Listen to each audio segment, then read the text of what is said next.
Let me Hey. turn on my hotspot while I look it up. Then I'm going to be off the screen. I had to play around with that. I'm hopefully I can incorporate Jamal DJ Sci-Fi to make a new opening Oh, or okay. actually produce one, an original opening for us. Okay. Come on, DJ Sci-Fi. Yeah. So if you're watching the show, Oh, we're on. We're on. yeah, Well, hello. Well, hello, everyone. yeah, let's do it. Hello, hello. Mm, mm, mm, mm. So, Here we go. Here we go. Here we go. hello, It is. everyone. Good Saturday morning. Oh yeah, yeah. It is Saturday. Saturday. Saturday. Y'all gotta know that song, De La Okay, Soul. Um, gotcha. Oh no, I don't know that song, but they like so. I know they. Oh, I forgot we're on camera and I was about to take a bite. Okay. All right. oh, well, you So take I'll a eat that bite. later. We should What's have up? brunch. No, We because should be eating brunch on the show. Like that would be cool. I know, Like but you to know what? eat. Every time I And, eat, I told you people, I get people texting me, even people that don't watch the show, tell me, what were you eating? I'm like, yeah, they want to know what you eat. I wake up, They're like, what you I make? wake up, I got to take a shower, I got to find something to wear that I did not wear last week. Hello. Then I have to comb my hair, brush my teeth, wash my face, make food. Like, guys, when we get up, we got to get up ready for the show and stuff. And then the last thing I do is try to eat so I can be on here on time. Oh man. So, Michael, Yes, yes, yes, yes. Should we get the show you want to coming bring us in or in? you want to wait? Oh, you're Um, you're still doing the thing. no, I'm good. I can bring us in. Let's, ladies and gentlemen, while you're watching, let's drop our wonderful intro. That may change at I some love point. this intro. No, don't change the intro. We just got this Really? this one. Yeah. Hey, welcome to the Black Filmmakers Lounge. We're independent. Well, welcome to the Saturday morning in the industry shop talk. The Black Filmmakers Lounge, where independent filmmakers, whether novelists or professionals, come together to gain insight and perspective through education, information, networking, and to discuss industry best practices that will advance the Black intra-dependent film community. Yes, I had to do the interdependent because we would say Mm-hmm. independent, but we are interdependent. We are dependent upon one another. So thank you for joining us today. If you are on, whether you are in Facebook land or YouTube land, we are glad to see you. Um, we're sure as people see, it's 10:03. We moving good today. We moving good today. So We're we moving gonna good do what it today. is we do. So what you watching, Michael Melvin? What am I watching? I have so I've been watching um The Mandalorian, Star Okay. Wars. Um Tiffany and I have started watching Unprisoned with Kerry Hmm. Washington and his name slipped my mind real quick. Malcolm X. Um he was Malcolm Little's mentor when he was a criminal. He was the guy that ran the numbers. Um, Oh, okay. Okay. I know why am I like I have his name though. I'll get it in a moment. But yeah, so we just we did that. So Hmm. we enjoyed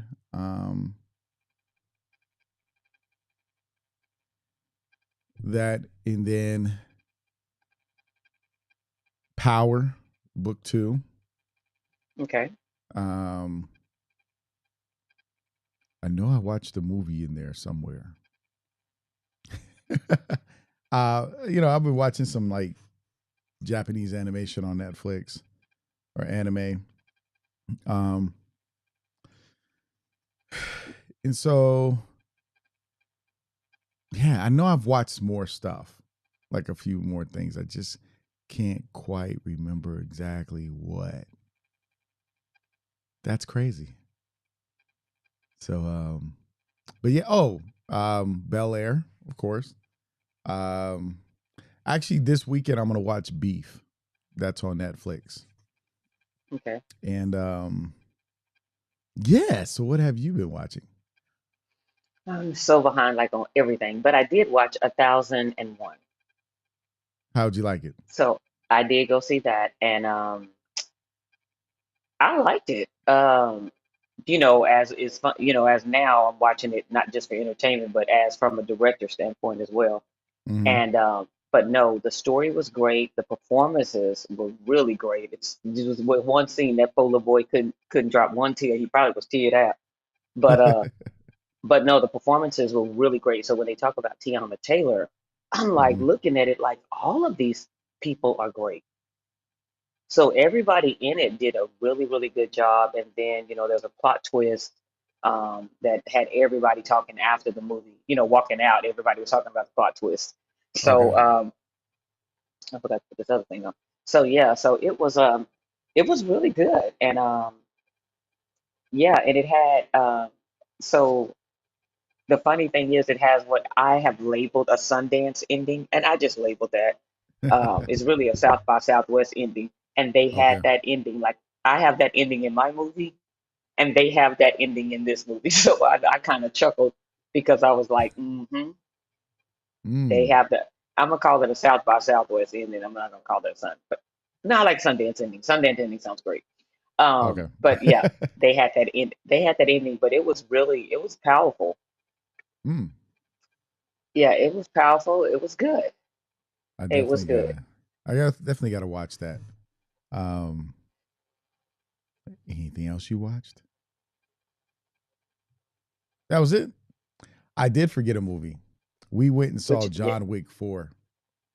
Oh, We went and saw John okay. Wick 4. So and that was fun. Um Interesting to the ending, but it was Hmm. fun. And Oh, cool.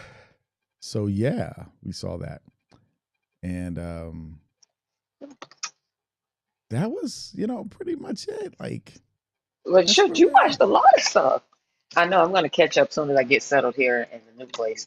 Uh, I'm gonna catch up and get all my stuff. I need to catch up on BMF and uh, Bel Air. I need to catch up on Mm, all these shows. Um, I'm just not a phone person to watch TV and movies on my phone unless I'm on the like have to forced to on the airplane. But I like okay. it to be on the screen some kind of way. So um, so until I get the Wi-Fi and everything set up here, then yeah. So I limit myself on that because I'm like I don't want to watch a movie on a phone. Hmm. That's just me. So yeah, that's just me. But I will catch up and I will get some stuff watched. But I will go to the theater this week because I want to see Spinning Gold. I want to see. Actually, I have 5 movies I actually want to see this month. So I probably go to the movies either Tuesday or Wednesday just so I can see one of the movies. Big George Foreman comes out. Okay. Shavar comes out. Um, Fast and the Furious. I've never watched any of them, but when I seen the preview of 9, I was like, that looks good. And there's 2 more movies that are coming out. I wrote them down, but I want to see those. So it's a lot of movies coming out this month. So I need to get to the theater at least Um once a week. yeah. Okay. So the name was Delroy Lindo. I knew it. Boom, Oh, boom, got Delroy. it. Yeah, Delroy Lindo.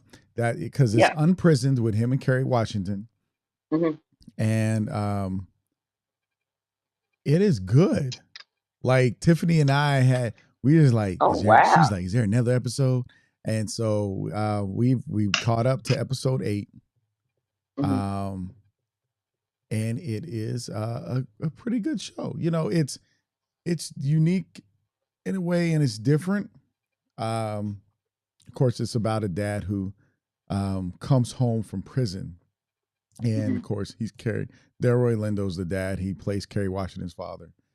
And Kerry Washington is a single mom, Hmm. and he moves in with her at first, basically, because he's coming out of prison, so he has to have a place to stay, and then he has Right. the guy that checks up on him, see how his transition from prison to life is. Hmm. Um, I forgot that guy's name. He was in Dare White People and a couple of other movies I saw. Okay. But it is a pretty good show. I didn't know what I was gonna think about it, so I didn't worry about it. I just watched it. You know what I mean? Like I saw the That's previews a good. few times and I was like, Hmm. I'll just watch it. Um, Hmm. I always try to give things at least 2 or 3 episodes, Uh-huh. so I did that. But I finished the Wu-Tang Saga. Yeah, did Oh, finish I gotta that catch up too. on Wu-Tang. I'm so Yeah, so they behind. had the I final gotta catch. episode I have on to catch that. up on everything. Okay, um, good. I So had to remember it. I See, can't I believe the have been watching Wu-Tang stuff. ended. Yeah. Yeah. So so what I do have to get caught up on are things like Abbott Hmm. Elementary, Snowfall, BMF.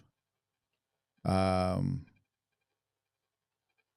but that's pretty much it that I can think of that I have to watch. That's how you could think. Okay. Yeah, you know. Um, I'm not too curious about too many films yet. I know there's a lot coming out. Um, Yeah. That's my a little lot of list. shows coming. So, and here we are in the middle of I April. guess I can't do that. Oh, Hmm. if y'all haven't paid your taxes are due on Monday, I think. I just mailed my corporate taxes and I did my other tax. Really? I did my Mailed other it. You taxes a gotta few do it weeks ago. online. You don't get your refund. It take forever. They say do this online Mm, if you getting a refund. I don't get a refund on S corp taxes. I googled it. Oh. So yes, so I just had to report any earnings and that type of thing. So I don't get a refund on S corp taxes because I have an Oh. S corp versus a LLC. Yeah. So I did a limited Hmm. liability LLC. Yeah. Hmm. Um so yeah. We are light today. I know people probably outside enjoying the wonderful, wonderful weather. Yeah, like I said, it's going to be Um 77 here, but we do have a show. We yeah, do have a show, we do what and we we have do. something to talk about. Yes, we got yes, Lord, we have something to talk about. Oh yeah, I want everybody to gather around, everybody. Amen, amen. Yes, you know how Pastor, Pastor make a Come story close, out of come anything. close. So come on, close, everybody. Have you seen Look that at your guy that neighbor. does that? He does that on I have him. Oh my goodness, look at the feathers. I have a no, there's a guy I follow on Instagram now. He said Mm-hmm. how he said a pastor can use anything to make a sermon. And he Oh, said Now Sally went down by the seashore to sell seashell. But listen, hold on. So he does different ones, but when he breaks it all down, it's really a good word. I'm like, shoot, this was really good. So it's funny because when I sent it to people, and he does several of them. So whenever I scroll through Instagram, sometimes I can catch it because I'm not an avid scroller of Instagram. So, but right. I sometimes I catch him and I'll listen, and it'll be like he'll be making a joke about using anything, but the word would be actually really good. So people So, would send me messages back, and they're like, this was good. I said, that's what I said. so what we're Like going you to were. do today, everybody, is we are Mhm. going to talk about building a production team Mm. and who's on it. Who is in your crew? Amen. Amen. Yes, we are. Yes, we are. You know, don't get me So we're started, man. gonna I play around. So we're going to talk about the basic crew positions. Every team is different because there are people that use 4 to 7 people on crew. There's people that use 20 people on crew. There's people that use 300. I mean, look at the Marvel movie. So, Mm-hmm. okay, that may be seven. You But got anyway, stunt crew. You got yeah. I mean, you have a lot. You have a lot of people working. But to know the positions and then hmm, for us to tell you what some of those positions are. And again, sometimes some people may play more than one position. Like your yes. sound mixer could be your boom operator. Lord something have as mercy. simple as that, Yeah. Uh-huh. right? Yep.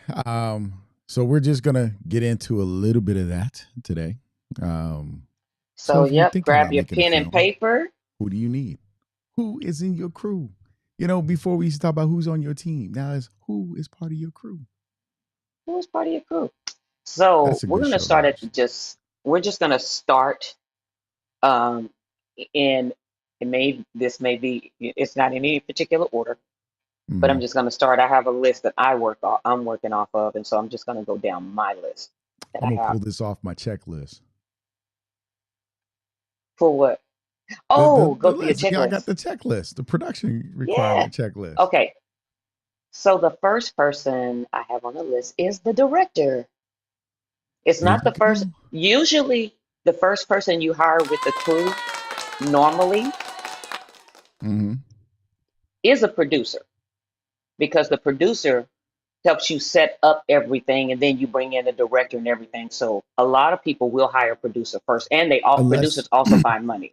unless you are the producer because you're producing the film. Because Yes. I went to so a little bit on me. I went to grad school for being a producer, Hmm. Hmm. and our job is to find the story we want to tell. Either we find it by optioning from stories that people already have, or we say this is what I want to do. This is the storyline, and we reach out to a script writer, or we may be a script writer. So we may end up Hmm. being producer and script writer. We may end up being producer, script writer, and director. There's a lot of factors to that. So the Right. trifecta. But there's other producers involved, like your executive producer. Those are the money people. Hmm. Those are that's why we call them executives because they find you the money. Where's the money? You know. So yeah. And a lot of times, executive producers, some people, there's a lot of executive producers that like to be hands on, Mm-hmm. which is, from the experience and filmmakers and everybody I've talked to, it's really it's really not a good thing when you have a executive producer that's like, did you get a shot of this? And did you do this? And why are you not doing this or acting like this? It's like, hey, you bought the money.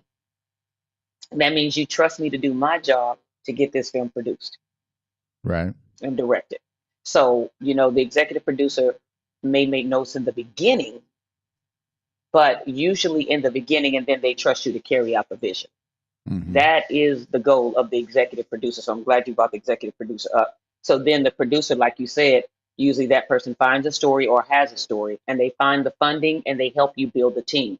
Because not only when you're producer, we're just gonna stay on the producer, then we go back to the other one. But the producer, you also have to have a SAG producer. So a SAG producer, and depending on, I've seen a lot of sets with three, 4 producers, and I've seen sets with one producer. The thing is about the SAG producer, though, if you have a SAG or a union film, there are rules that have to be followed, and that SAG producer knows those rules and makes sure they are followed. Like, timesheets have to be turned in every Thursday. They have to sign in every day they're on set. They can't work over 10 hours. You got to put wardrobe time. You got to put meal time. Like, you have these sign-in sheets that have to be reported so you can Mm-hmm. stay in SAG compliance. There are deposits that have to be paid. Um, Depending on the budget of the film, completion bond. So, but usually with SAG, you got to pay that deposit for the completion anyway. So there are different elements and rules that have to be followed when it comes to SAG films. So getting a producer that knows SAG, if there's somebody that wants to learn SAG, let them shadow. Because one thing you cannot do is get into a situation where you're at fault with SAG, or you fall into default or Because they something with SAG. find you. You don't want to do that. So Mm-hmm. find somebody that knows, and if they want to shadow, let them shadow. But the producers basically are over the whole film. That, like, the executive producer is the financer, but the producer makes sure everything is all together, running from crew to everybody. So they're making Paperwork, sure everything. everything is put together, From beginning to end, right, they are there through and from through. beginning to They end. are probably the only person that's one of the only or the main person that's there from the very conception of the film all the way to this Hmm. end of its distribution to its release. through its whole process of being released and shown. They have to deal with everything. They got to cut those checks later if there's royalties. They got to make sure everything So is make happening. sure when you pull on a producer is not like a PA. A producer is not somebody that can be easily replaced. Once you pull somebody on your team that's a producer, you want, like Michael said, they're there for the long haul. So you want to make sure they represent this film well. Mhm. So make sure you just don't pick any and everybody to be a producer on your project. Yeah, because they're in most cases you are doing the project. You are one of the producers. You're a main Mhm. producer already. Um, so it's just that core, and again, this producer, a good producer chooses the director, or like we said earlier, can be the director. I mean, you Yep. got depending on the films, you look at someone like um, Christopher Nolan, who produces his films, but he's the Hmm. director as well. You have Zack Snyder, you have all these Spike Lee produces and directs. Hmm. So there's a lot of people who will be in both positions. Ryan Coogler Hmm. produces and directs. Now you have Michael B. Jordan producing and directing with the direction of Creed 3.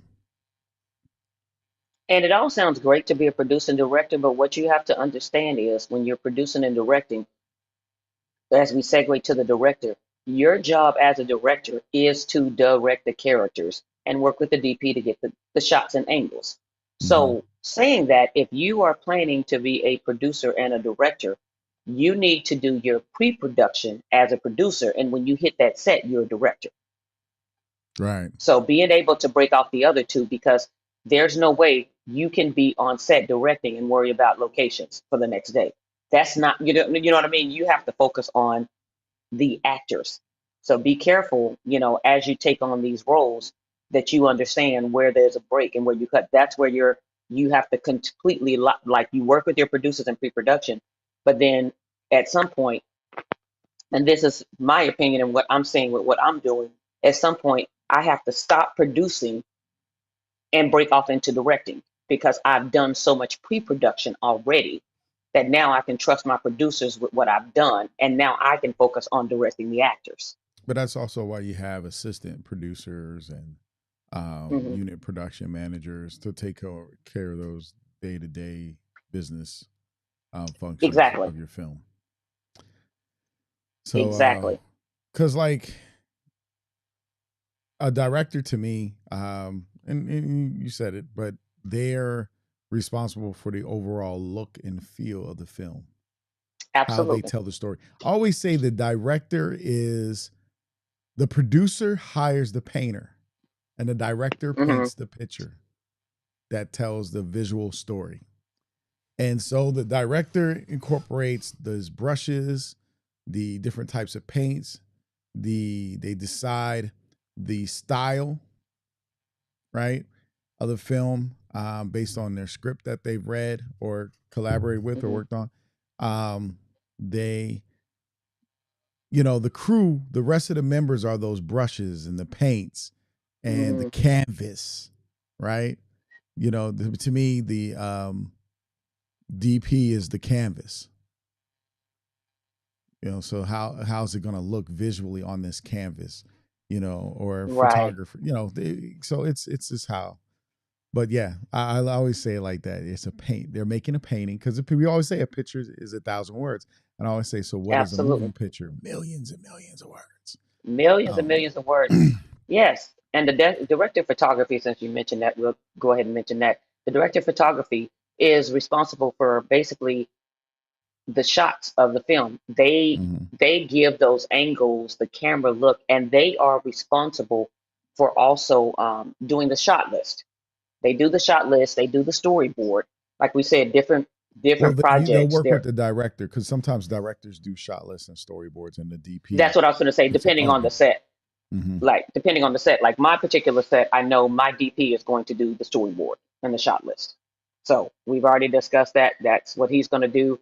I'm going to give him any special angles I want or special shots I want. Mm-hmm. And then let him create the rest because he's also a creator. So I have to let him be creative as well because I want to make sure that it's best for the overall project. So once Mm. I give him what I have, the special shots or angles, and then he creates that, and then we go over everything and make sure it's the look and feel that um, that the director is wanting, and probably the writer. You know what I mean? I'm probably Hmm. sure they're going to have a little collaboration with the writer to make sure that visual, what they visualize on paper, is coming to is on that other next paper, which is the shot list and Right. the storyboard. So the DP and DPs and we cinematographer, but some productions your DP also is a camera op. Hmm. So you do have Smaller those, and then you have productions, that's some your camera operator. Yeah. right, and some larger productions. The DP is actually the DP. And they may touch the camera, to kind of Hmm. guide.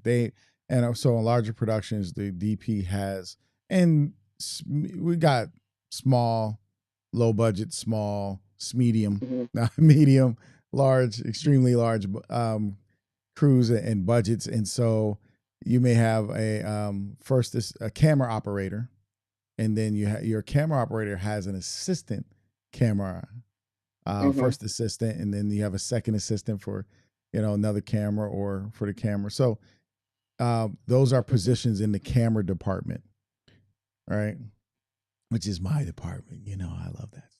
Yes, and the first AC. The first camera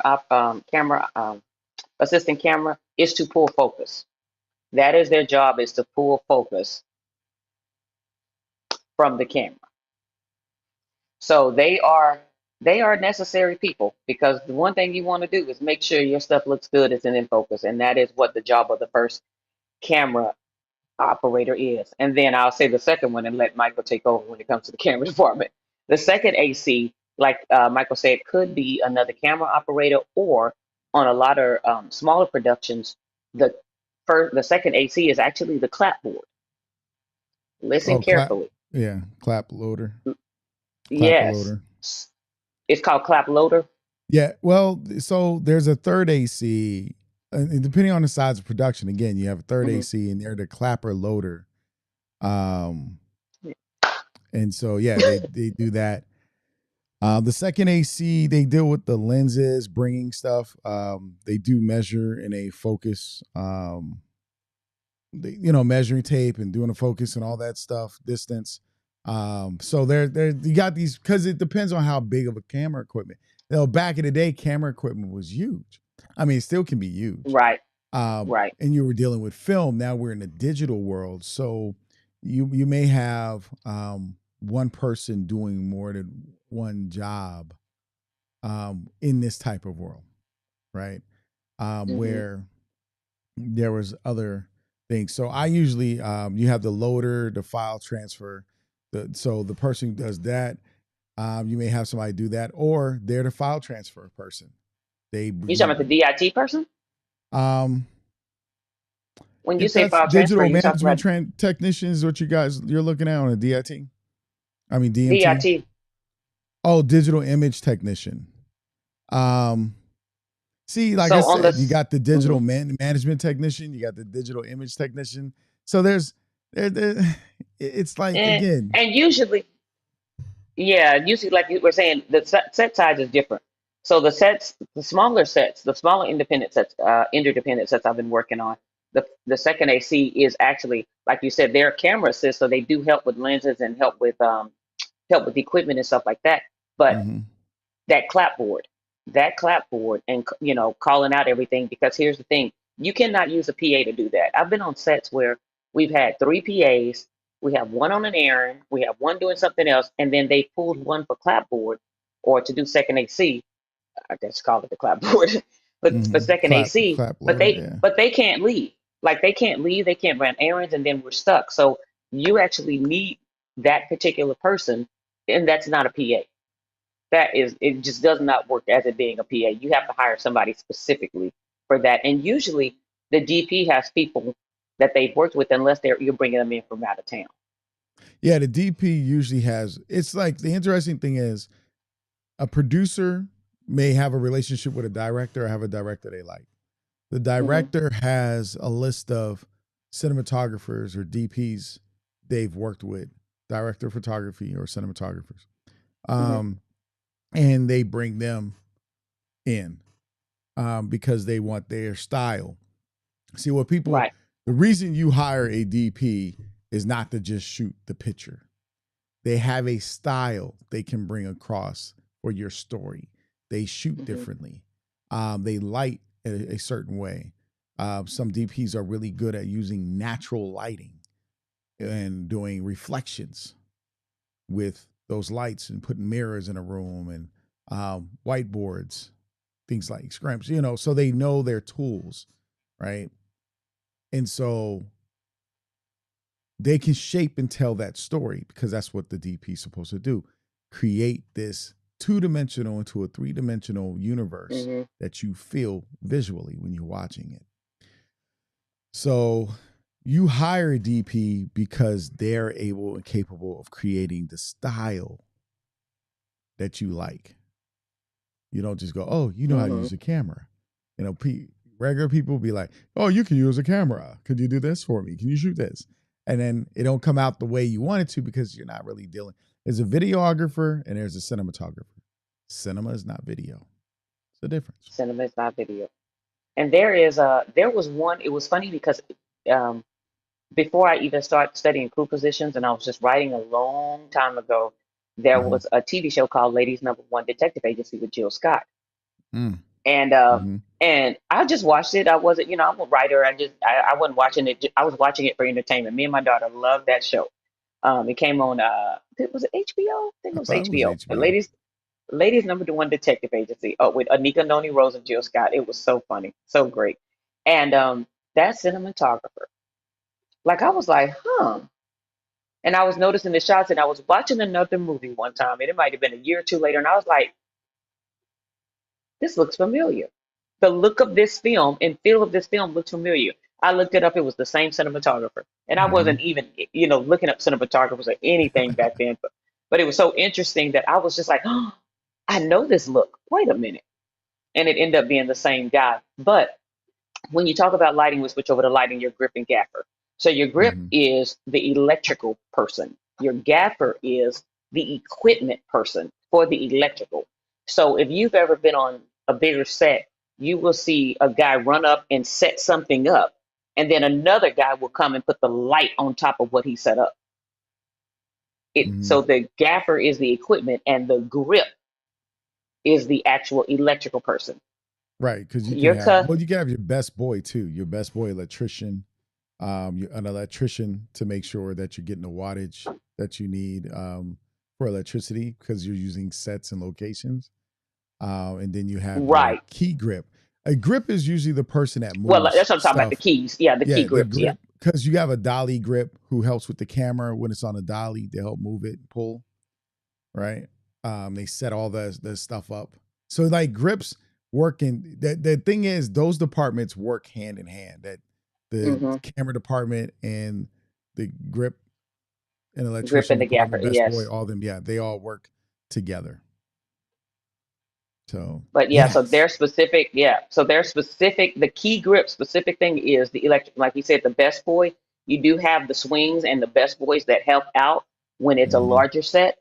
On the smaller set, the key grip is taking care of the light. The key gaffer is taking care of the equipment for the lighting. And there are trucks. So there are grip trucks. So when you have a set, if they don't have an actual truck, like my guys actually have a truck, and they even like you can pay for the truck to come. That way they can use the equipment.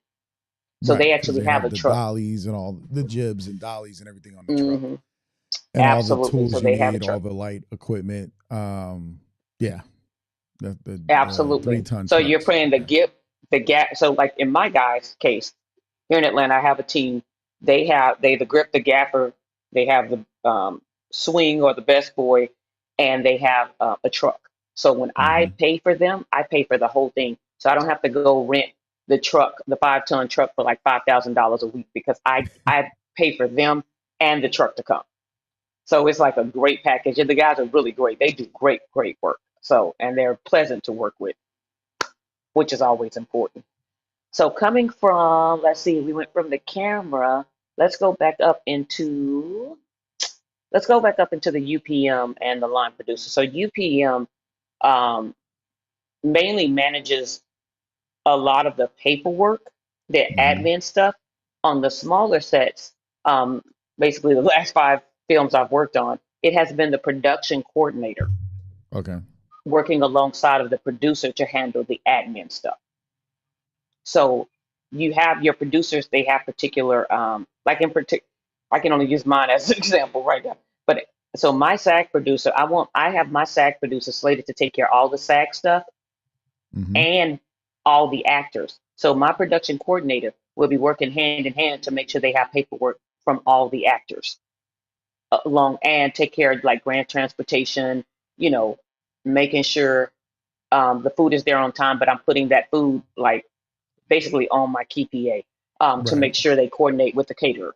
But so that production coordinator helps with, so we jumped into that, but we'll get back to the line producer. The production coordinator helps with all the admin paperwork when it comes to the actors and everything, W-4s, releases, all of that stuff. They help with all that admin stuff along with that producer. Because it's a lot when you think about all the extras you bring in, all the locations. It is a lot. Hmm. And so you have, like we said, smaller productions that wear many hats, but the production coordinator is important, and it has to be somebody that pays attention to detail, Oh, which very is not me. important. Look, which is not me. You I'm know, and like, that's, you know, it's so funny. Because those people handle logistics, right?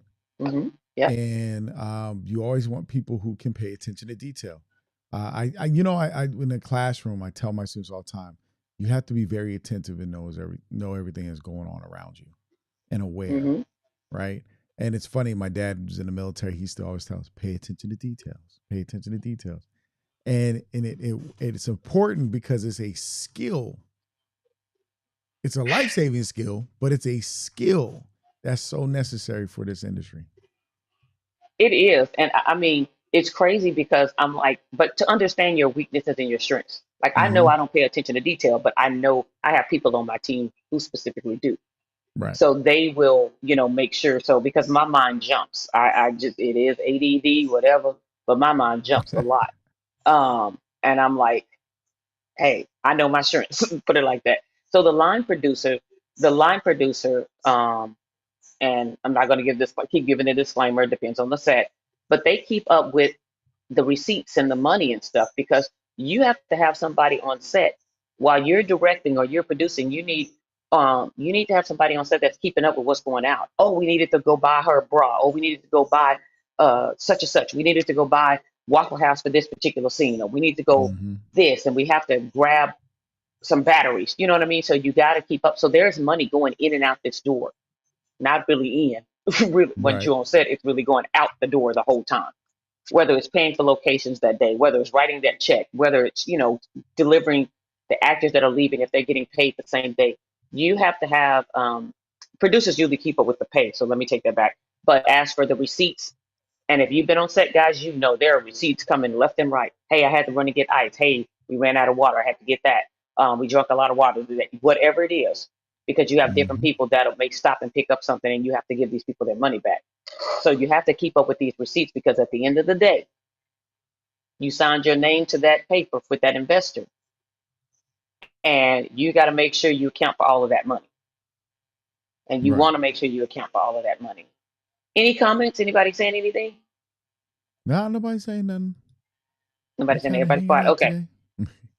Okay, cool. So let's go to so that's the line producer. Anything on line producer? um, well, line producer kind of works with your unit production manager. They deal with everybody below the line, your crew, you know, and so they handle scheduling and paying, dealing with payroll for them.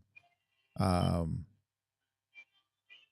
there's a lot more. A line producer is actually a key component of your film, A just line like the producer is unit a key component. production.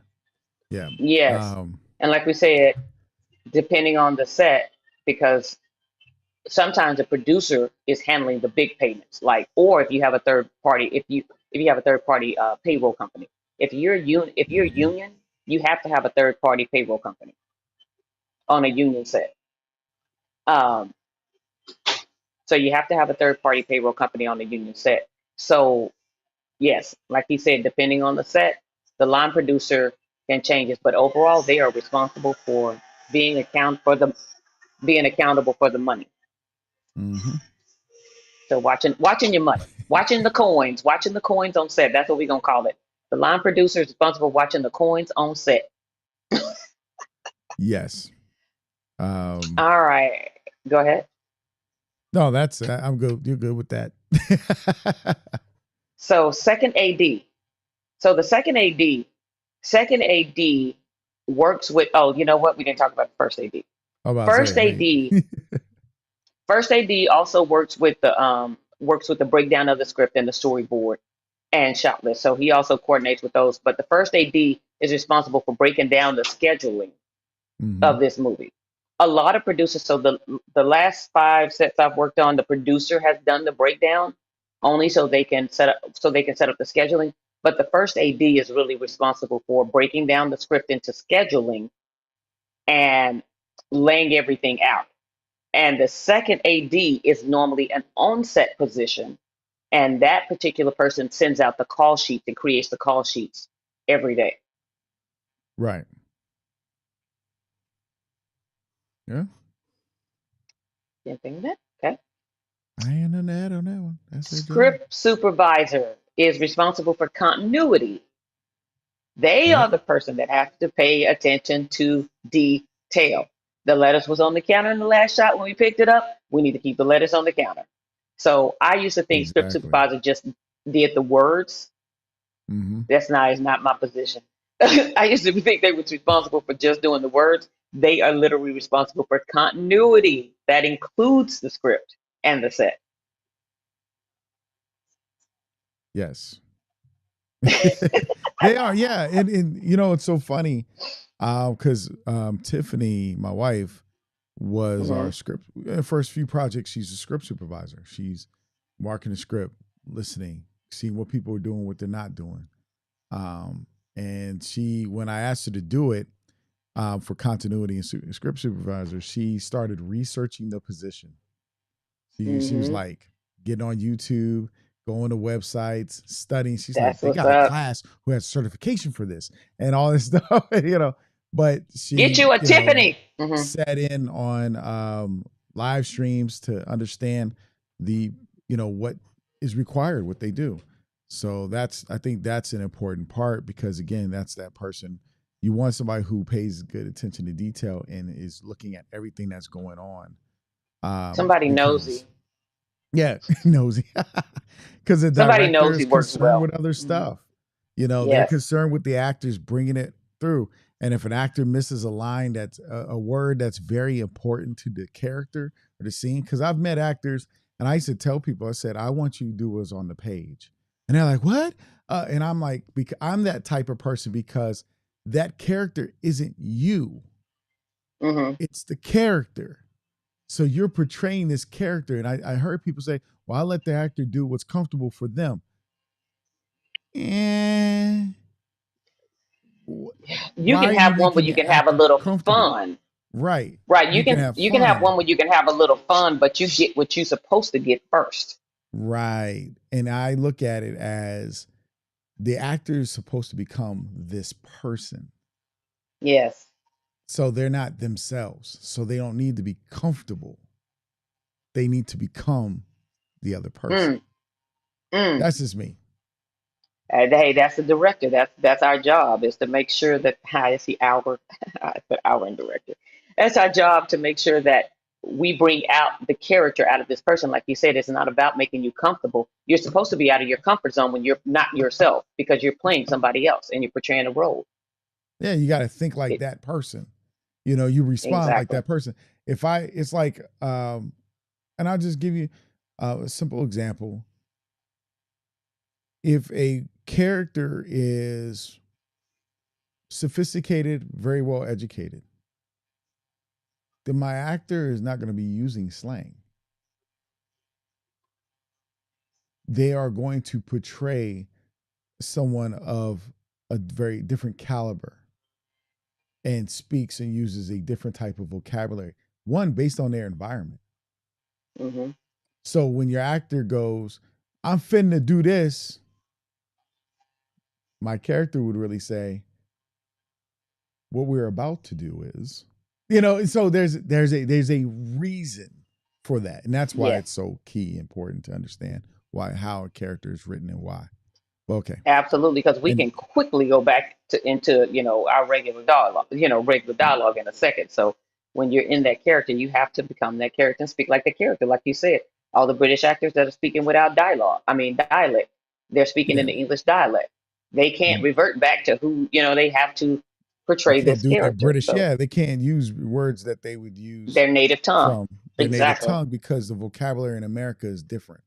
So they have to study that. absolutely, And the script and the script supervisor and continuity, they're listening for those things. Hey, this character yes, wouldn't say petro.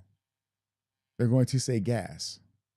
hmm, And so absolutely, there's a difference. So you have to make sure you bring that across. um, absolutely. or again, like picking up the cup in one hand, going to the other hand and drinking, and then it doesn't look right, and then you have two different shots on three different takes, and your camera, the guys trying to edit, and they're like, "How make this work?" And they do Do we tricks need like to they try to see? flip it. Not like I've seen it where people are flipping the shot. They're Like you they're said, that AI thing that you sent me yesterday, that was so mind blowing. I have to finish watching it because I was out in the streets when I was that was happening. oh But I need yeah, to finish watching it because I was just like, it's really mind blowing. And it was like 8 minutes, and I was like 3 minutes in, my mind was going like this. so many things are Um, happening. Yeah, but they'll yeah, flip it. that you can They fix. Yeah. So we have to be mindful because there's some things you can't fix after you shot it because you can't go back and reshoot it because it's budget. Listen, somebody had a sign and they said, or it was a meme. It was like, it was about everything could be fixed in editing. I Oh, forgot fix it what in it was, but post. it was fix it. We'll We'll fix it fix in it in post. post. But it was so funny. But it was it was a sarcastic thing, of course, because everything. Oh, we'll fix sound in post, and then you come up with bad sound in a movie, and the movie's crap, whatever. But yeah, you can't fix like you gotta fix it on set. Like you can't just depend on post to fix it, Do unless your this best to AI fix it thing is on gonna set. fix everything. Um, Production designer and props. So props, Hmm. it's pretty self-explanatory. Every single prop in the film, whether it's an envelope, a laptop, headphones, a toothbrush, anything that's needed in the scene, that is props job. Um, production design. Production design creates the look for the set, the environment. Now, you have to be careful as writers, as directors, as DP, everybody. Every single person, and this is one thing I learned in the very beginning, every single person has a vision. You're hiring them because they are creative.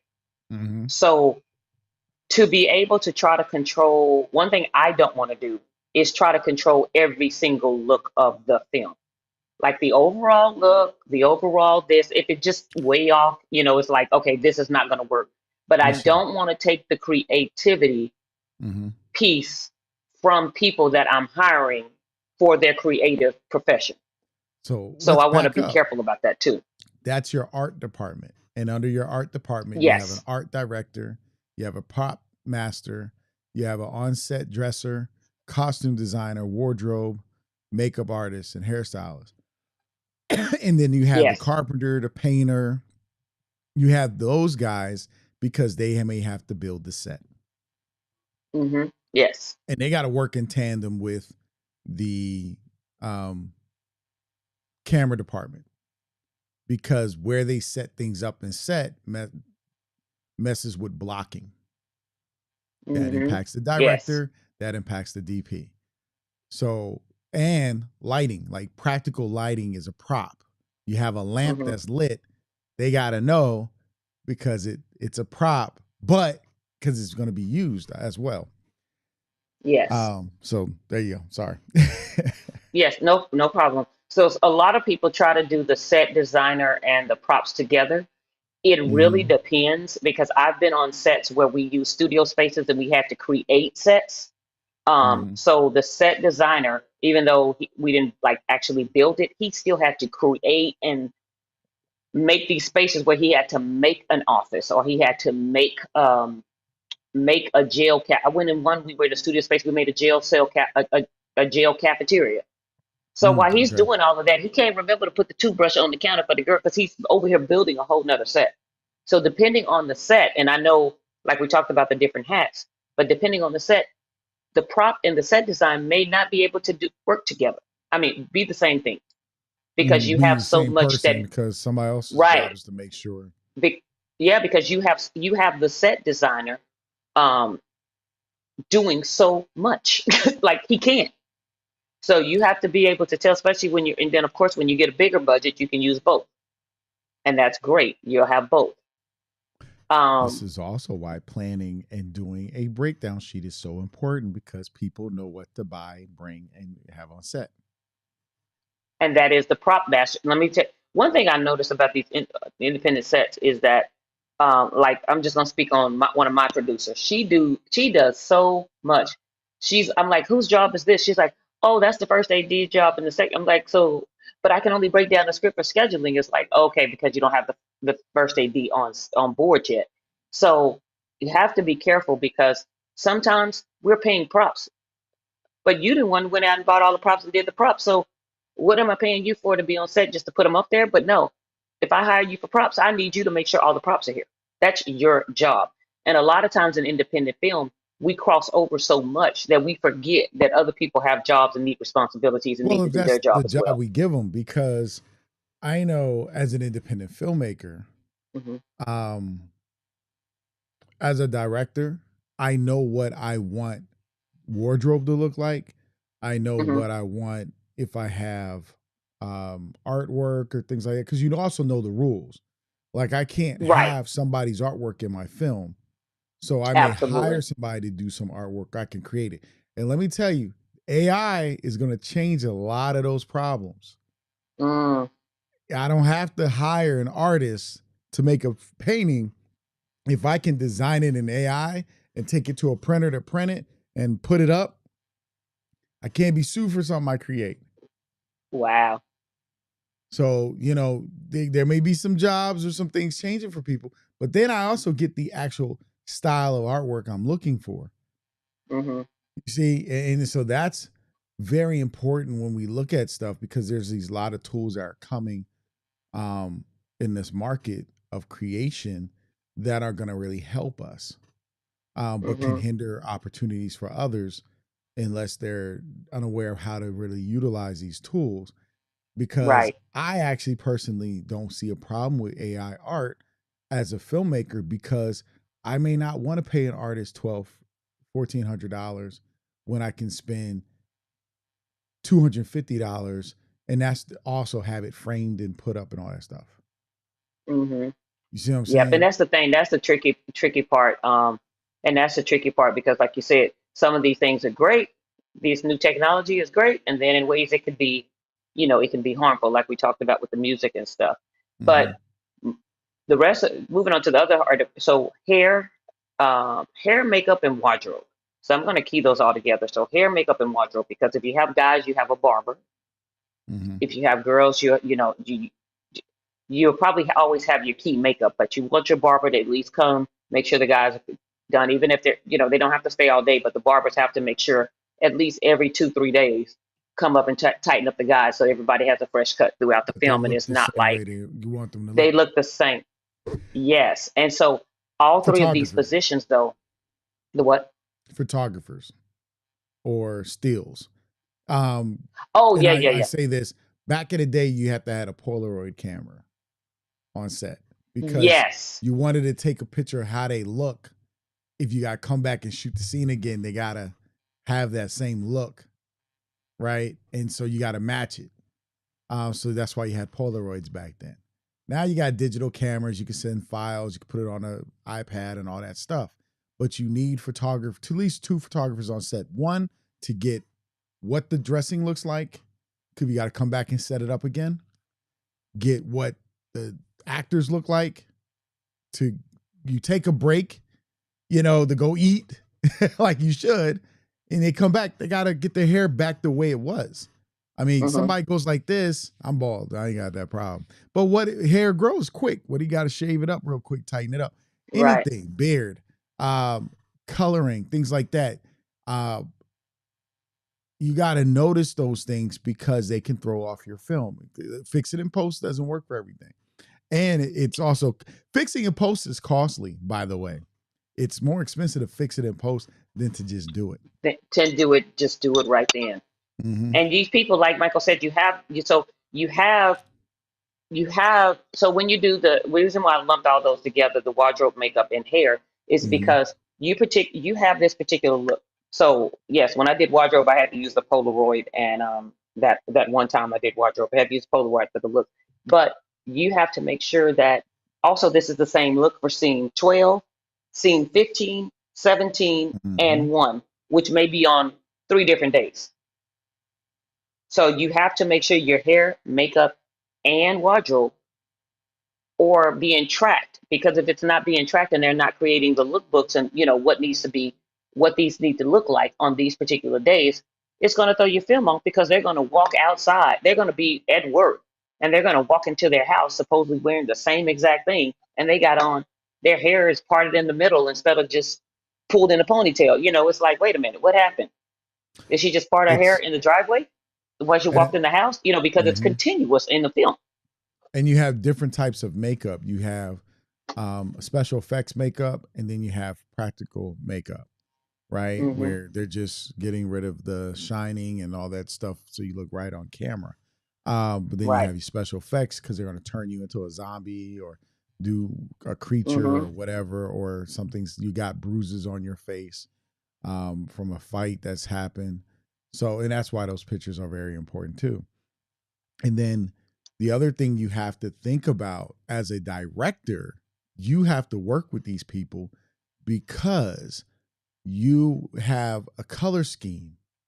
A real director has colors for their scenes, for the moments and their characters, what they're wearing. If I have a guy in love with a girl, or I want to show somebody in power, I may have the guy wearing a power tie, right, or a Hmm. power suit. If you know what a power suit is, you know. Um, but then let's say I want to show my character going through something. The scene may call for grays and blues, and show the emotion of sadness because he lost a And girl, no makeup. If your character has been crying for or two less weeks, makeup. they Yep. don't. If the character has been crying for 2 weeks, that's just my opinion. If the character has been crying for 2 weeks and you're showing that they're mourning and crying, please don't put makeup on these people. We don't wear Well, makeup when we there's an mourning art and of crying for two putting weeks. makeup to look like it's not makeup. You know what I'm saying? You're putting on makeup in a way to make them look like they're not made up. Like you take a Halle Berry in Losing Isaiah, they had to make her look like a crack addict. So they had to apply things and do things to give her the bags, to give her, you know what I'm saying? Because some people don't have natural bags and all that stuff. So you got to give them that. They can have mine. What's that? Yeah, they have mine. But yeah, so yeah, you have to. So they have to, like you said. So you're working with wardrobe. You're working with hair. You're Mm-hmm. working with, oh, this particular scene I want her hair down, or this particular scene I want, her hair up. So you're working with wardrobe, hair, and makeup to let them know the look you have, but they're also being hired to be creative, just like you hired them to be creative. So they may have suggestions or may suggest other things or may implement some stuff, but don't take complete control of, this is just my opinion. Don't take Mm-hmm. complete control of everybody you hire on set. No, she needs to wear this scene. This scene, she needs to wear this. Like everything. You may have some ideas. Okay, I want her to wear things like this or baggy shirts or, but try to let the creators that you hire be creative. Well, you That's my kind of gym. deliberate. I think that's the part is you build your crew to talk to them. You have meetings, and your art department goes and they design the wardrobe, or they say, okay, what's this scene? What is your color scheme for this scene? Right. That's why you're Yes. talking to the DP, and you're looking, and you say, okay, um, she's trying to get the guy, so her dress may be cut a little bit above the knees, show some leg. You know, her outfit may be this way, bossy. Red. It may You're be red. having those conversations. Yeah, you're having Yes. those conversations, and so Absolutely. it's so interesting because when you see things like Star Wars or Mhm. Creed or Black Panther, and you see their flip book of how they were designing the outfits and what scenes they were meant to go to. Like they have that in there, and it's so. Mhm. I don't know how many independent filmmakers think like that. Like some people I've seen, just bring your clothes. Just bring your clothes. Like no, like I did a Yeah, short we like, film and okay, I do was you have like, anything that looks like when I did yeah. wardrobe, it was like, do you have anything that looks like, and we would explain it. And they're like, okay, send me pictures.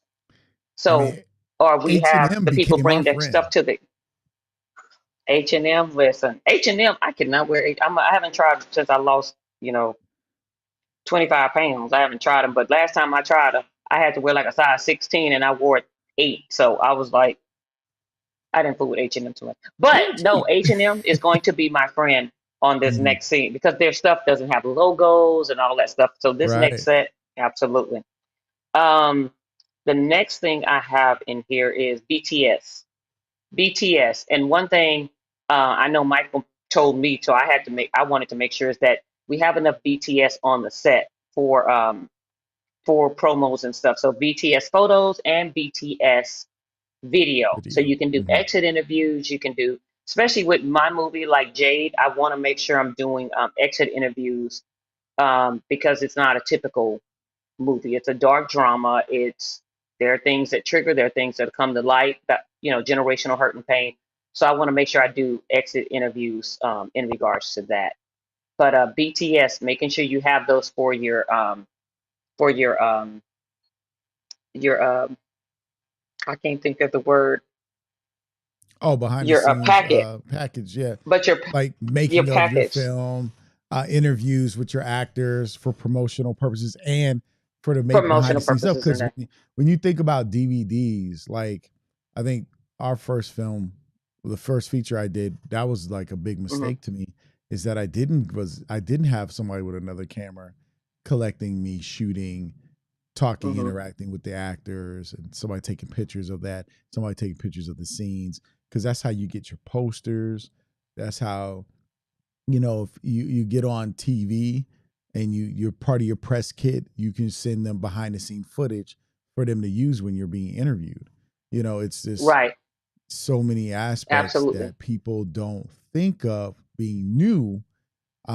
And remember, that's what we were Right. talking about. I didn't know what I didn't know until I I didn't was know like, what I oh, didn't know. Exactly. yeah, and I should have had my first feature. I was like, I should have had behind the scenes people, just at least two friends. That's Hey, it.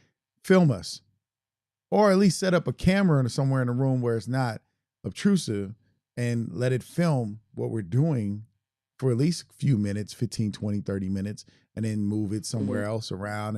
And then now you have this footage. But if you can get a small little crew of people and then interview your actors, because now they're talking about their production. And that'll help also for crowdfunding, Hmm. because you can get footage of your actors talking about playing their part and being a part of the production and all this. So now you got behind the scenes stuff. You get your crowdfunding campaign. You that's why having a checklist is so important of what you need, what you want to do. And so yeah, behind the scenes thing is very important. We And overlook make that sure you often. hire people, like we said, make sure you hire people that don't have to micromanage. If I Mm-hmm. hire, like we're going to go into sound, I don't have to say, did you bring your boom? Now, some sounds, so let's talk about sound real quick. Sound is one of Okay. your more expensive positions. You do not want to shortcut sound. You can shortcut sound if you want to, but you'll pay for it in the end because you cannot fix it in post. If you got crappy sound on set, and you just have your cousin doing sound or whatever, it's going to show in your movie. And then when you can't get as far as you want to with the movie, because sound will throw everything completely off. You think bad lighting throws me off. So just think sound. Sound just throws things off because people can't hear. You're trying to make out what the character's saying, all of this stuff. But there are people who have the sound mixer and they do boom. Mm-hmm. One of the producers I worked with, she said she noticed when she did it on each set that having a separate boom person actually came out better. But that is her opinion. But there are a lot of people who are sound mixing and they do boom also. But you don't want a shortcut and you want to research your person. Like somebody tell me they do sound, send me your link. Send me your movies. Let me watch the movie that you did sound for Hmm. because I need to see that. Like you telling me you did sound, and that's with any that's really with any position. If you have not seen them work or been on set with them or seen their, hey, send me the movie you did, or don't even tell me. I'm gonna go Google the movie you did, then I'm gonna pull it up and watch it myself, and then I know if I want to hire you or not. Hmm. That's why you're supposed to have So the if they need real. a, But yeah. well, it doesn't matter if it's real. I don't want a reel because you may Okay. be showing me your best 2 seconds. I Mm. want to see the whole movie. So that's just me. I'll see the reel to spark interest, but I want to see the whole movie to see if you actually did your job the whole movie and not those 2 seconds you had on your reel. But it I need depends to know. because some sound people. I was working on a set was for somebody, and the sound person switched out. Like they had a guy operating boom and recording and stuff, and then he had to go. He had already agreed to another gig, and so another guy came in his Mhm. place. Well, And hopefully, that's another style thing because you want to match yes, audio. You know, yes, it is, and hopefully they have more than one film that they worked on, so you can really get check their work, and hopefully, you can find something to check their work. Same thing with editor. Same thing with editor and color grading. that's about style. You want to see you want to see their style. You want to see their work. Hmm. Um, sound. So sound design and score. Sound design, putting the little quirks in, like the door creaking open or the pot on the stove, making a little noise, or any buzzing noise in the any little effect you want to add, and then the sound, the score itself, the music that's behind the film. I watched the film and the music was so off. I'm trying to think of the film. So you're looking now. You're looking at your composers, your scoring, your Yes. yeah. You're looking at now. You're looking at your post production crew, It, which this is is your yeah, we're in editor, post your production sound now. person, yeah, I the know which I assistant know which editor. movie it was. What? I actually know which movie it was, and I'm not going to say the name of the movie. The sound was so off to me, um, and I did not like the music. But that was just my personal opinion. I did not like the music, the score of the film. And Mm. but when I was watching Wakanda Forever, I literally was like, I looked at the person I was with. I was like, this music is so good. Like the music just made me feel a certain way with Wakanda Forever, like the reggae type of music they were using and stuff. And it was like a soft reggae. Let me tell you, that that composing was so amazing. And yeah. So it made me think of the guy that they were going to hire to compose who passed away, who I actually met in person. He passed away before the film. Was made. But anyway, yeah. Way before the film was made. So yeah, so you want to make sure that when you're watching the movie, um, when you're watching and editing, you have here, make sure you speak up. Like I've already told my sound, my music director, music supervisor, I already told him the sounds I want. I already told him the sounds I want. I want a war between these two type of sounds. When she's here, I want this type of sound, Hmm. So I want these blend of sounds throughout the film.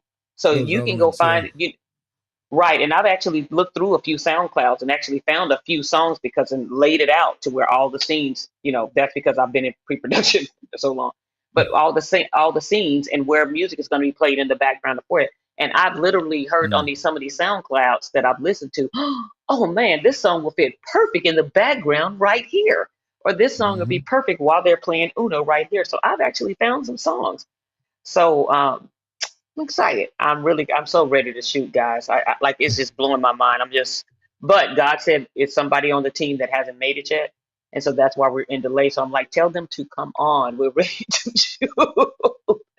So, amen. Um, CPA. So because I haven't been in the planning of some of these films, now I'm about to be, Hmm. I signed on as a first AD for a film. But um, so you're in the process to see if that's going to work and see if I'm good. But the um the CPA. I have a CPA because when these people hand me the money and I work with my line producer and my producers and we get everybody paid and we get everything done and we get all the receipts, I want an accountant to be able to account, so we can account for all of this money. I want somebody, so I have a CPA for set.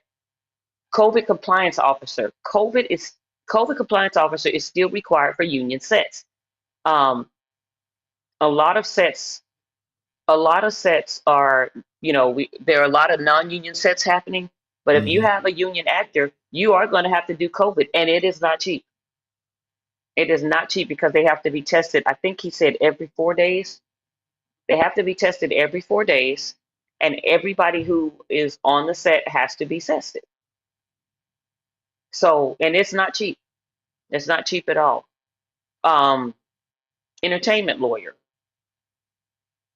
entertainment lawyer, to make sure your paperwork and your documents are straight. Everything is straight, so you won't come back and get sued. Paying that money up front, there are a lot of people who don't use entertainment lawyers. They use the same documents or whatever, which is great. That's fine. But Hmm. if you need an entertainment lawyer, you want to make sure if you can afford one to get them on set just to review your paperwork and make sure you're good. Choreographer, if you have stunts, if you have dance scenes, if you have anything that has to be choreographed, you will need a choreographer. Right. And security. Now, a lot of independent sets I've worked on don't have security. My film, because they're shooting so much in Atlanta, nobody just has a lot of security around. But Hmm. there are situations. Um, I have a couple of days. I have 3 days that I will need security because of the area I'm in, because I have a trailer. So I do want security on set for 3 particular days. Two at a club and one at a burger joint. So Okay. if you have to have security. So I actually have, like, I've been able to meet so many people. I was like, where'd Michael go?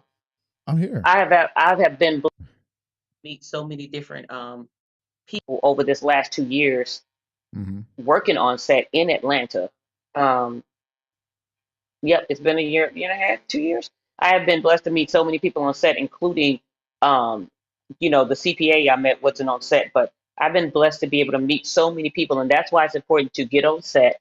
That's why it's important to reach out and network and find people because that way you can build your team, and it's people that you can watch, and that means when they get on set, you can trust them to do what you're hiring to trust them to do.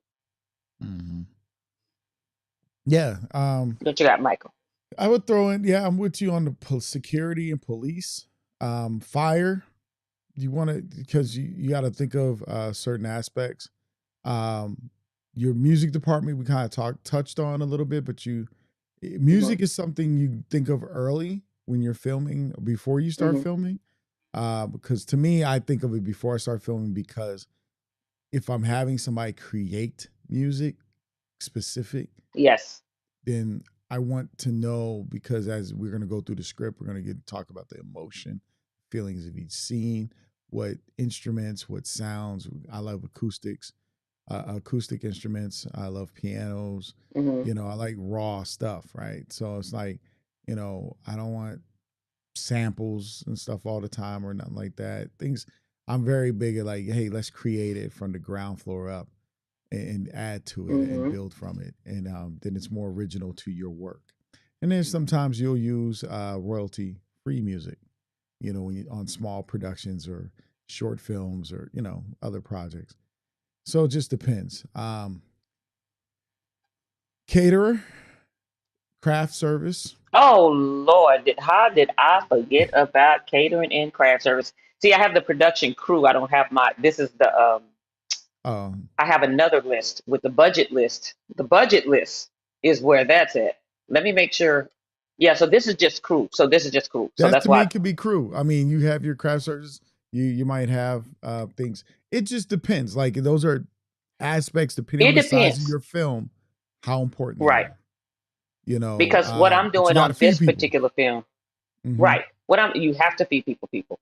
On this particular film, I'll have the PA like I did with PA. I would go to the store and buy the crafts and stuff. So I'll go buy like a whole bunch of. stuff, and then we'll do that a couple of times through the set. But and so I'll have my PA, one of my PAs, to make sure they're grabbing ice water. That will be their specific job, is to make sure Crafty is refreshed and we have the stuff.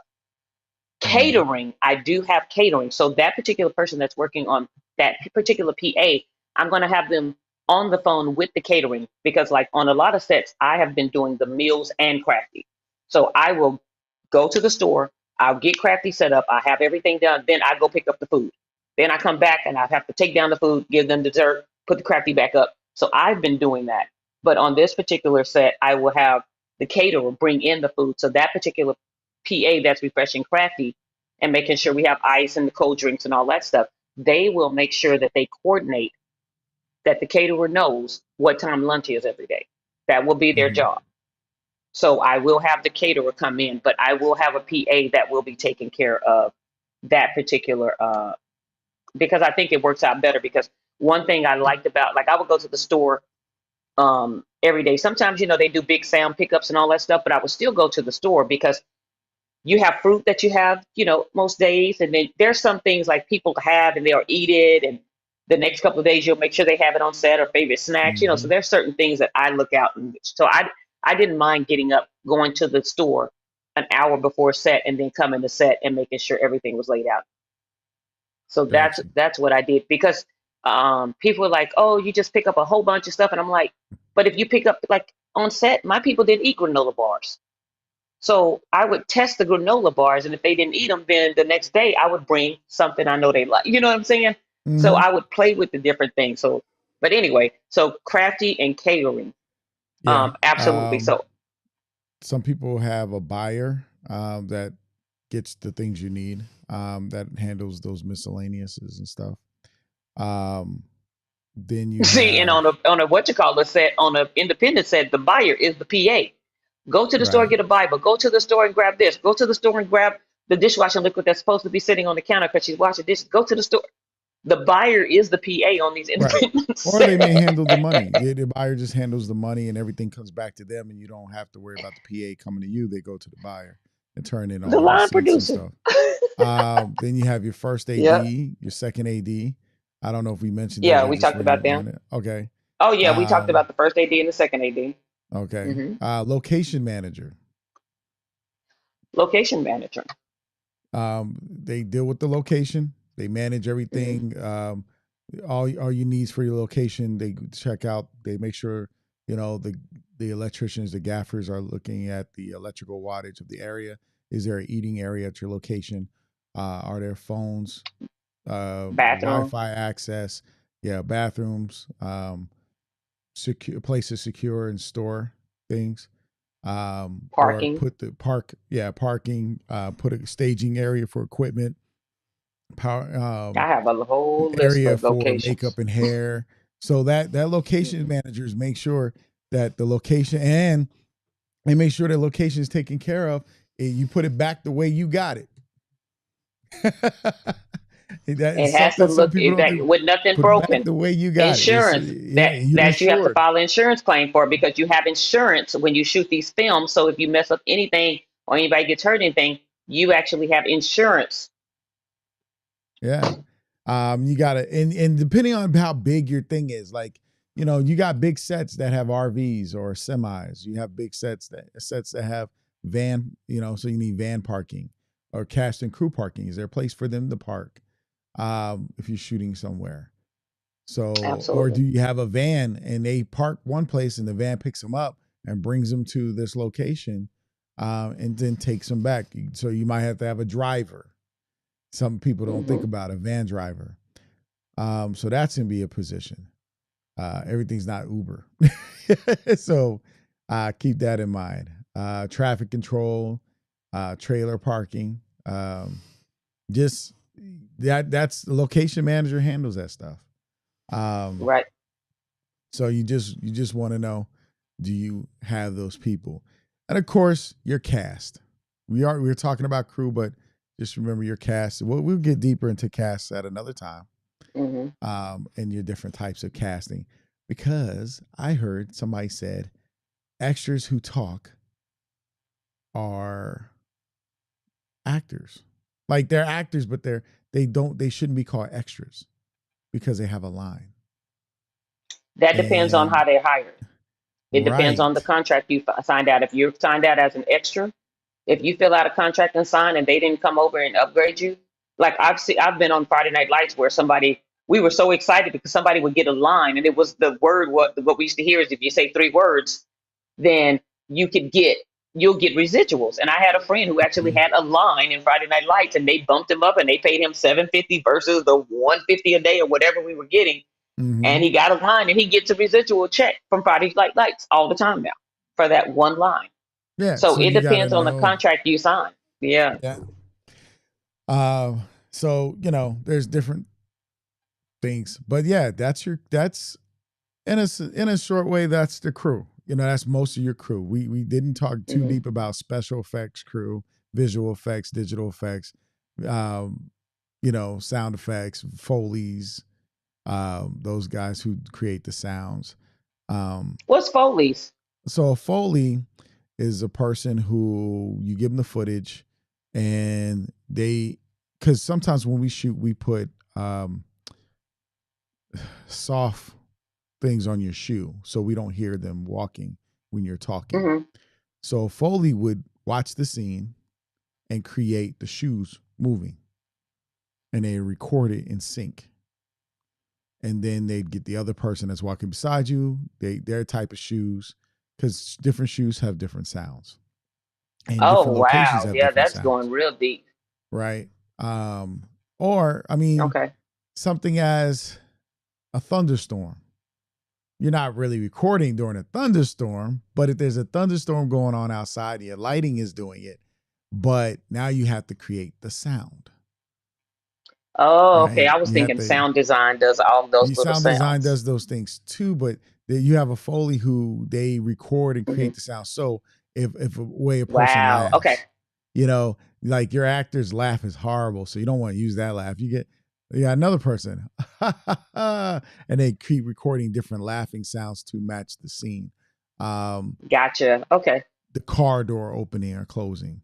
And it don't have to be a real car door. It can be certain instruments. There's one where if you hit somebody, the bones are breaking. They put them inside of a leather bag, and they put think like I forgot what the other thing is, bamboo or something. They twist it and it gets the cracking sound to make it sound like bones, Oh, that echoing. So Foley. there's just Okay, so Foley. many a Foley, there's so many different things that the Foley. Foley Sorry, does. Foley. Yeah. No, you Okay. good, you good. Okay, Foley. Follies are Cool. jokes. Nah, but yeah. So, you know, but yeah, I mean, you could do it yourself to play around with it and learn some good stuff. And yeah, there's digital Hmm. ways to do stuff. But again, sometimes we really want to create it where it's unique to our work. We don't want to Right. always buy a catalog of sound effects. Some are useful, then some are like, I have a catalog of sound effects I created where I took my own work, my own productions, and I made them sound like television. So then I can't Oh, get nice. sued because I'm not using someone else's stuff from television sounds. I'm using my own work. Right. You see what I'm saying? And I made run it through the TV thing, um, run it through the sound effects for television and all that. And now I can tweak it and change it up, and it's in the background. It'll be a Hmm. television in the background, and it's my movie or something I did that's playing in the background. Oh, yeah. That's smart. That is so smart. Because that way you can have the actor actually watching TV. Because when I'm writing, I'm always like thinking of that. Like, what can we put on TV where it could be Put your own somebody else's stuff. stuff? So that's smart. Put your own Yeah, stuff. can't get sued. Or That you part. create it, like the news, you create your own newsreels and stuff. And you can use stock footage to help with those newsreels and things like that. Gotcha. So Cool. yeah. Hey, that was fun. Cool. Cool. This Hopefully was that was fun. informative and you guys learned a lot. Yeah. Hey, You Thomas, how might you have to. doing? Hey, Thomas. Oh, So you said yeah, hopefully everybody you didn't guys know we learned were a lot. broadcasting today. Yeah, we thought we said we coming back in a week. We sorry, Thomas.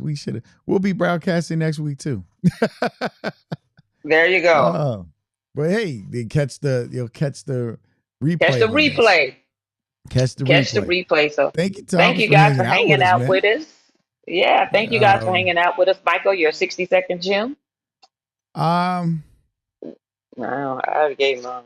just we shared different positions. You gotta figure out, learn them, learn what works for you on the size of Hmm. production that you're doing, and start there.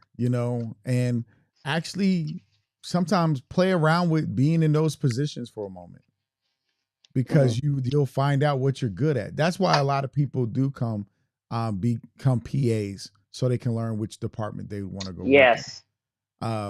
So find out, go work on a film set or make your own film and play a position in each one, or go to a college where people are film students and say, hey, I want to be part of your wardrobe department for your project. I want to help with Hmm. this, and get and learn that Get skill and see how it works. But now it's always, it's good to learn and educate about something, but it's also just as good to do it, because it shows you yes. what goes into it, and you have a better respect for people and their time. Ooh. And Say that again. Say rewind and say that you have a again. better respect for people and their time. Ooh.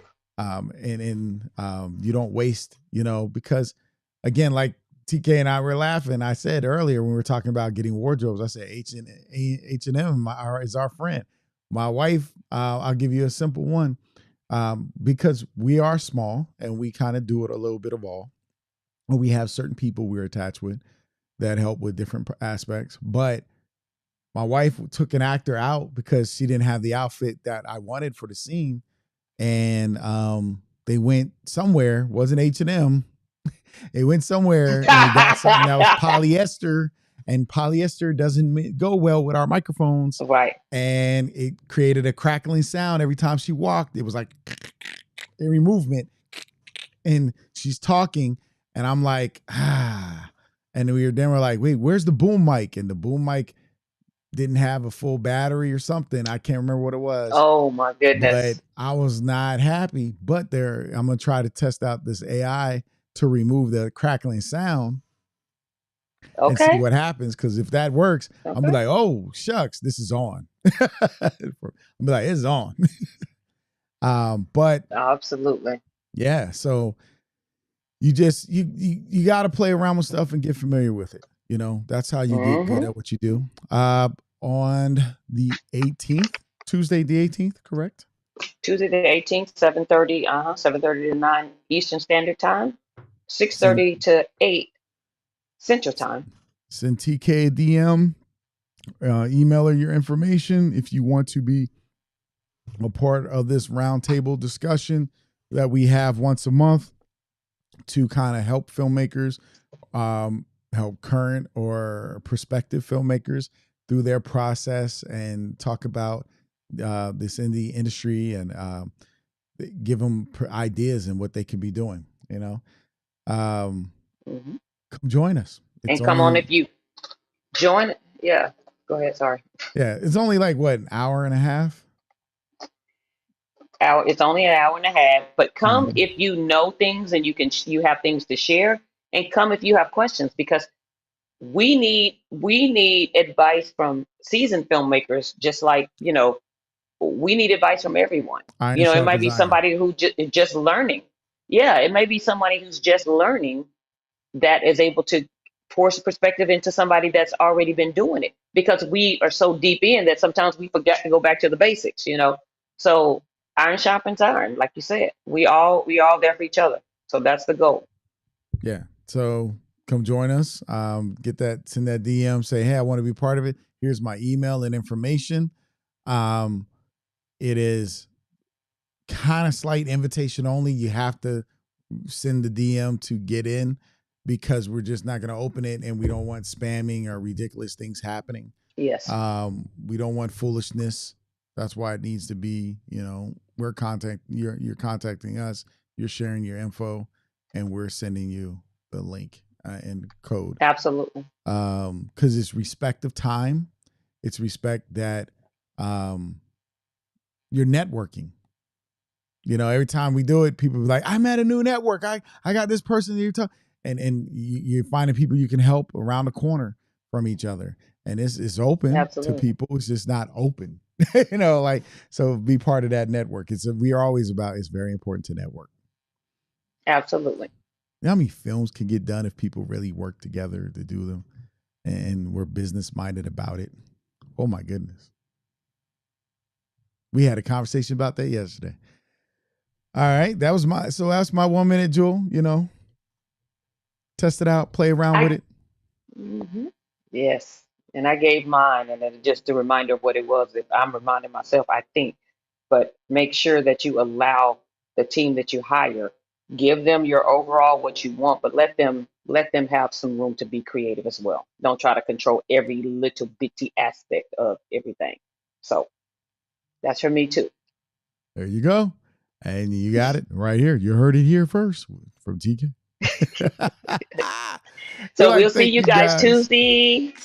Thank you for joining Yay. us here at the Black Filmmakers Lounge. If you need to be reminded what the Black Filmmakers Lounge is about, the Black Filmmakers Lounge is a place where interdependent filmmakers, whether novelists or professionals, come together to gain insight and perspective through education, information, networking, and to discuss industry best practices that will advance the Black interdependent film community.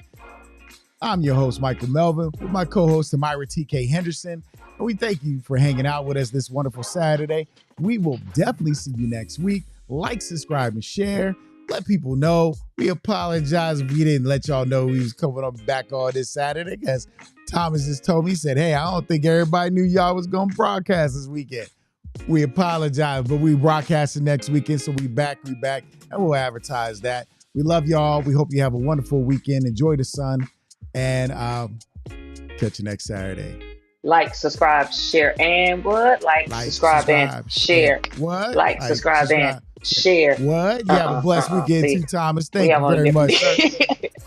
We see y'all. We love y'all. Bye. Peace. Bye.